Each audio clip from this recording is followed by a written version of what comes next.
This begins column 45, section 83, vlog discussion 9. First reading of this vlog discussion was about how impressions are maintained, perceived, and changed. When it comes to first impressions, we tend to rely on social cues and context in order to make our judgment of who someone is. And when that tends to happen, our perception sometimes tends to blind us, because if we have a certain perception of other people, then we tend to only attribute those specific actions to those specific people.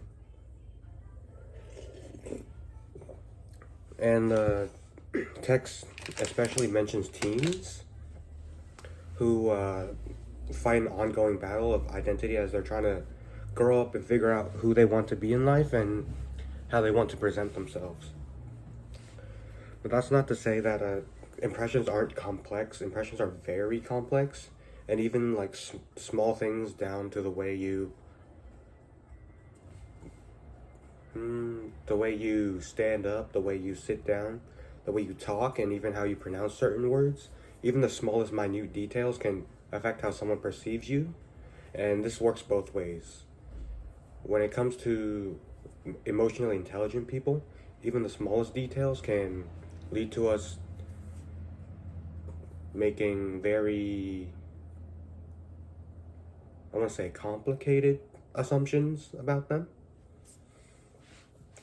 But that's not to say that everything is our fault, because when it comes to impressions, context and situation are also very important. Perception affects impression a lot, especially when you connect with a lot of different people. But you can't always control how you are perceived, especially if you're hanging out in an environment that's, let's say for example, outside, where there's a lot of different factors, such as weather, people, and any like ongoing events. You can't really control how you're perceived when you're out there.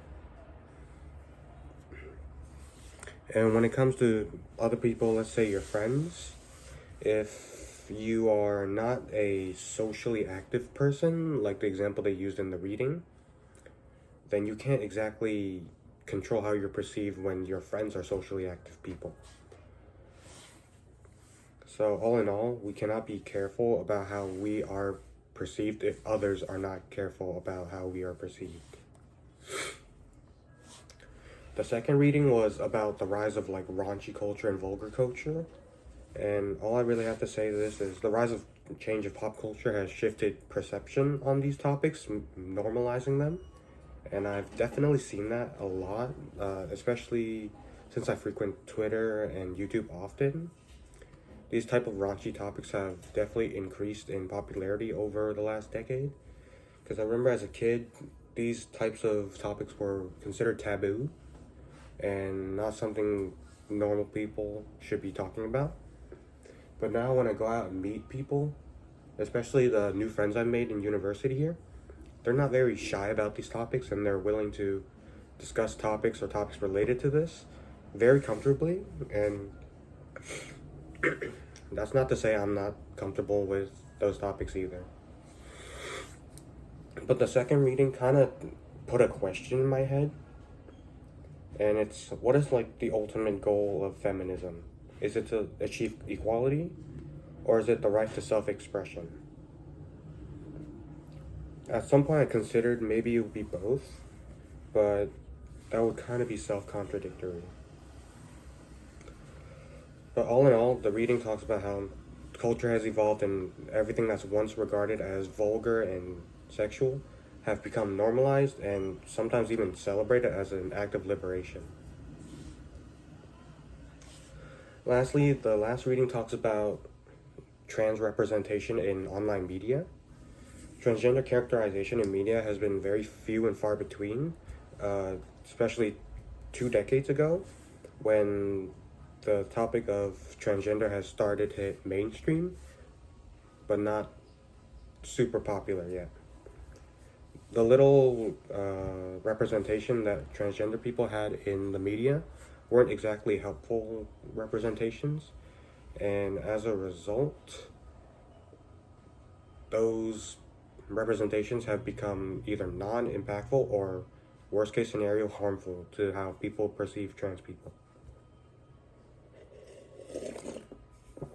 As a result of that, the treatment and rights given to transgender people then have fallen behind the rights and treatment given to, say, lesbian or gay people.